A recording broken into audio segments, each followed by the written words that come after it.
Hi, this is Doreen Velin on Process Art Discovery. I want to welcome you this morning. I'm going to be doing something a little bit different today. I'm going to be doing a watercolor wash on canvas with a pen and ink on the foreground. I did watercolor last time on the last video, but this is going to be now combining the pen and ink with the watercolor. So we'll see how it goes. Okay, this is my canvas, and I would like to do, I'm using this as a reference. This is a landscape pen and wash. It's an old book, and years old because I'm old. And this is the picture I'm going to be trying to do a little bit like it, but I don't like it in one color. So I'm going to be putting a bunch of colors in there, and then I'll be letting it dry. I will dry it with a blow dryer, and then go over it with pen and ink. I have done pen and ink first and then watercolor after it. I have seen sometimes it bleeds. So I'm not going to do that this time. I'm going to do the water first, the watercolor, and then the pen and ink. Yeah, I tried it the other day and it bled. Now I'm not sure if it was a Sharpie or not. I like using Sharpies and the permanent marker. I don't know, but I'm not going to chance it today. So let's just put some background. I'm just going to do like a plain background, just some green, some browns, and we'll do the rocks, all different. So I really like, we're going to use a watercolor brush now, which they're the nice soft brushes. Oh, I just love them. She's soft. So we're going to just use those. And I like when I do watercolor, I like to start from the top and then work down. And remember, your skies are darker at the top. So I usually use like a ultramarine blue. And go along the top bit. And then come down. We'll see how this works. I'm still experimenting with watercolor on canvas, and I think it really depends what you have underneath it and whether you want it kind of seedy or nice and soft. And this is going to be bumpy because the canvas is quite bumpy. So this will look seedy.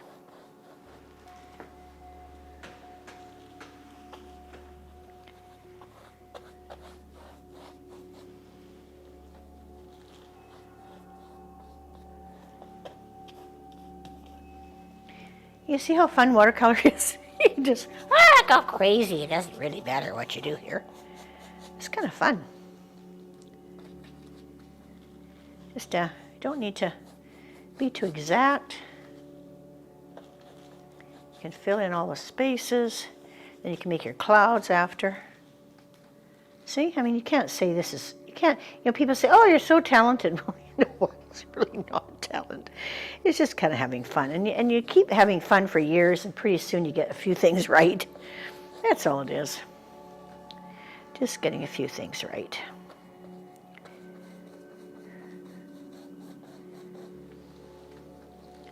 Once in a while, they turn out. Now let's just see how this goes. Get my clouds in here. Now I can take many different things. You can take a sponge, you can take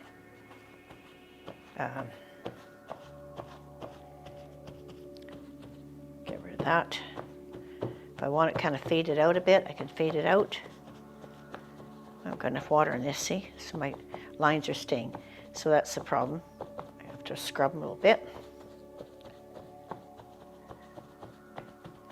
This is not what I want it to do.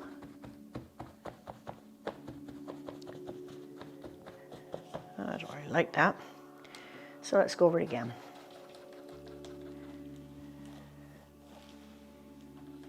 Put more water this time. I should have done it wet on wet. Let's do wet on wet.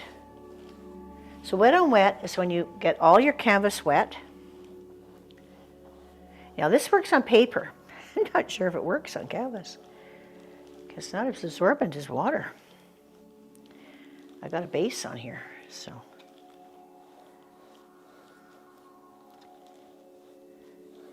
And then you just drop paint in when you get wet on wet. Now, I don't want it to be exact. I don't want it to look like a perfect picture. It's not the point. Now I'm going to drop water in it. Or drop water. I already put the water. And drop paint in it. and let the paint do its own thing. I always have my dark at the top.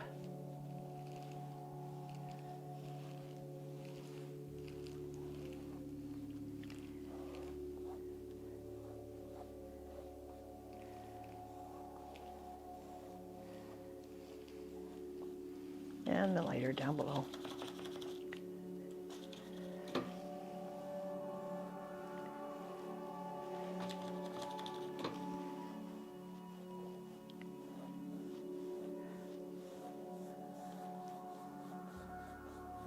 Now I got show enough water, should be able to make my clouds now.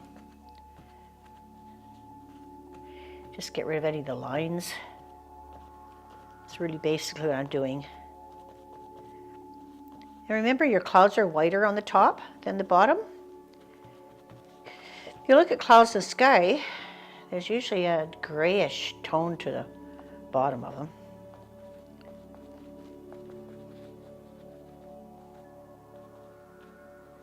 Just get rid of that blue. That's what I'm doing. Just get rid of some blue.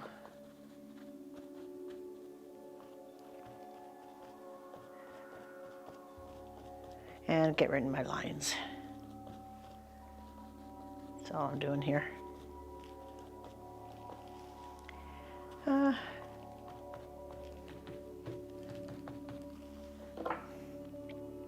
don't like it. I think it's the paint I used underneath. It was I'm getting bubbles here. That's not good. Okay, what should I do with that? Right now I think I'm going to leave it. And I'll do the bottom. And I'll do it in the greens. And just kind of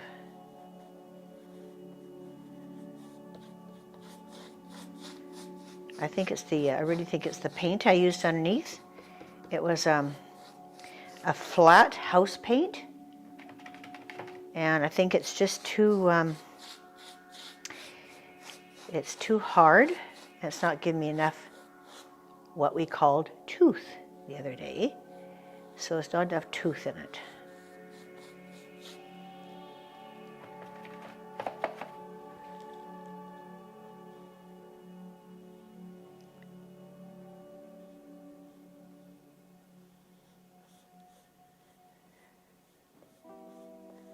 So what's happening is just sitting on top, and it's bubbling.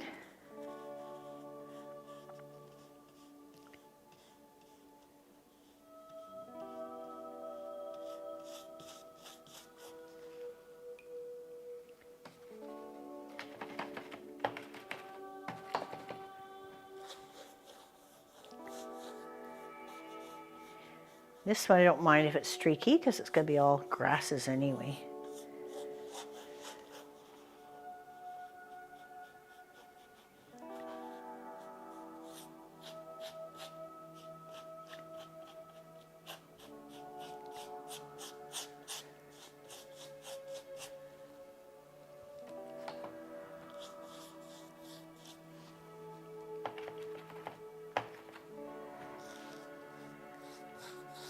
Yeah, this, so next time I would not use this paint underneath. I would use probably white and then maybe do a clear gesso. Clear gesso has lots of tooth in it, and I do have clear gesso. I could have used that. So I might just actually go over this after we're off the film and redo it, and maybe I can show it to you next time we get together and show it done with the gesso. Like, I don't mind this now. It's okay.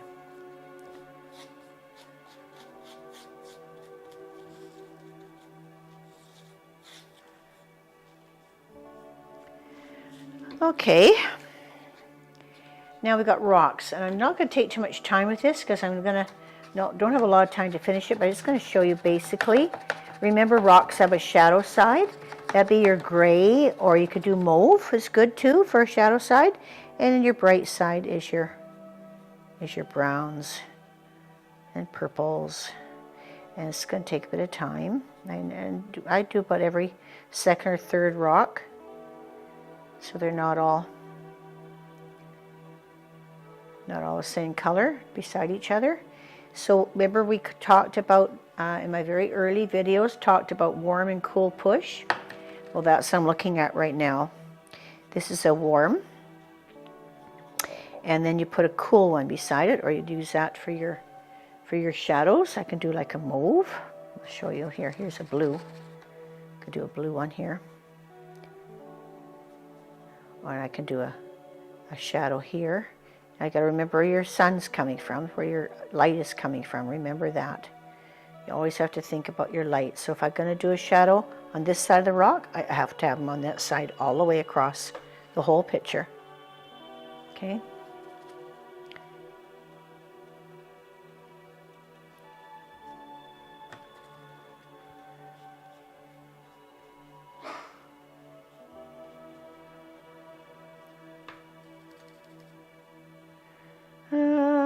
Colors, there's some purples in here.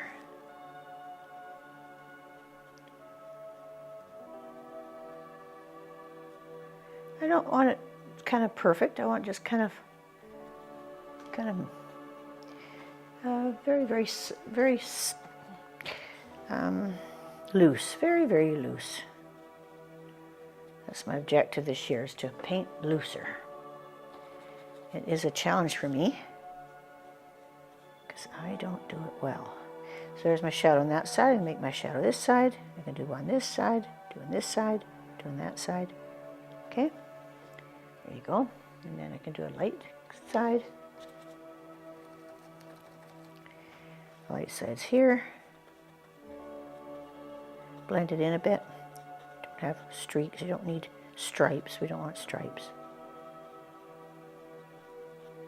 Just blend it in like that.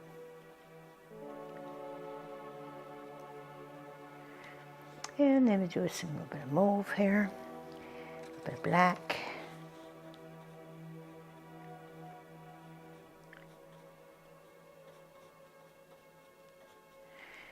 And some light brown.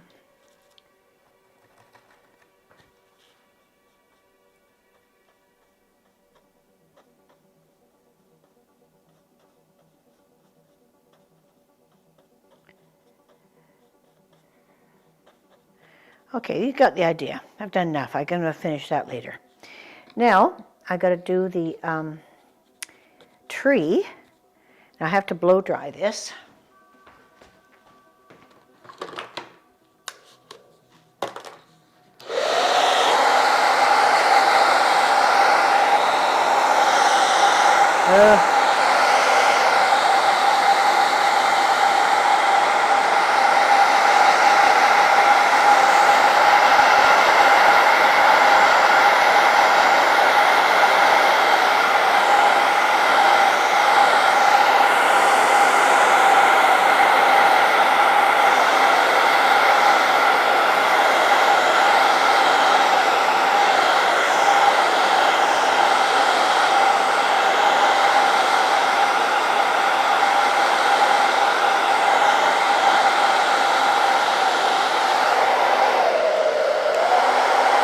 Okay, now I'm not finishing this, I know. I'm just going to give you an idea. I can finish it later.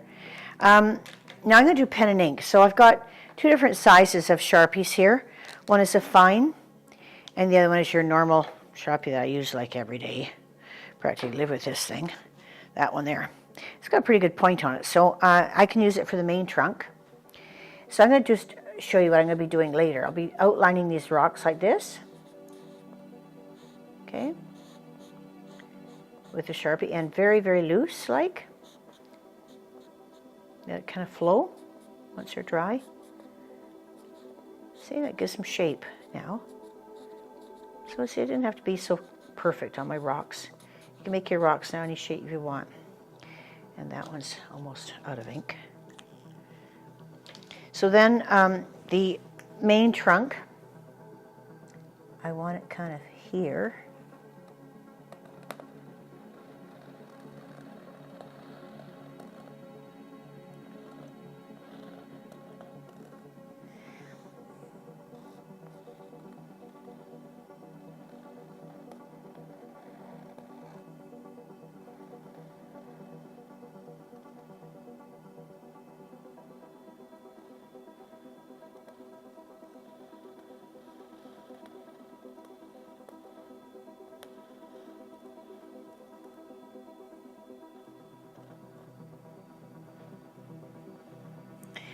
I'm going to put lots of branches on it.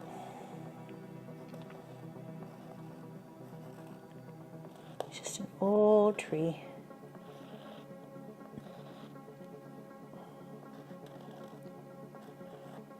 Some you can do light, just don't press hard on all of them, and you'll get some that look like they're at the back, like that. Okay, just go real light with it, and that'll be your back ones.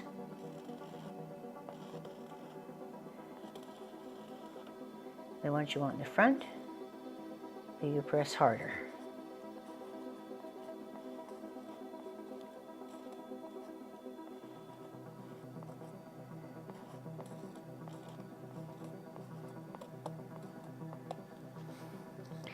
These don't hold ink for very long. And my shadows on this side, so I just kind of go like this. I'm going to use lines to do my shadow with the ink.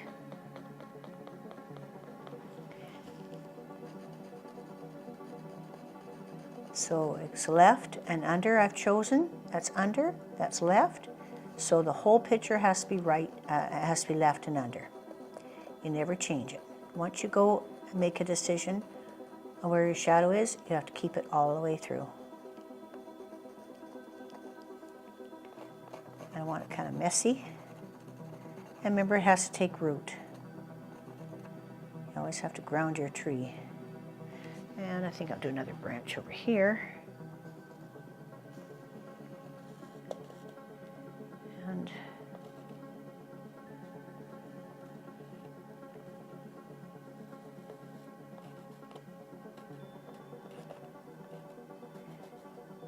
make sure they connect.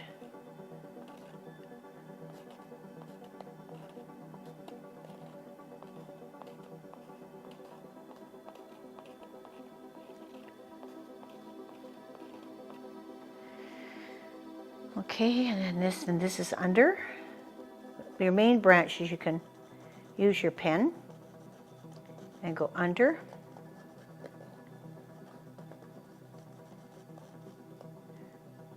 Under.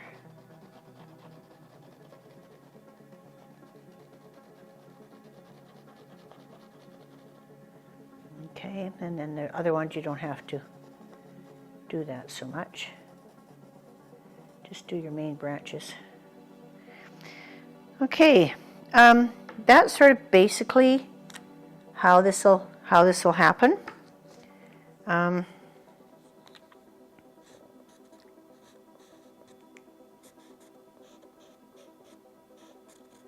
doing a little bit of a walkway here. So that's basically how it's going to go. And I'm just going to let lines like that, just kind of big loose. Then I'm going to do some grasses here in front of it. Now this guy I can correct once I do my black and it dries. I should be able to go over that sky. Let's just see if I can. Let's just try. This will wreck my painting more than yours. I don't want to wreck yours.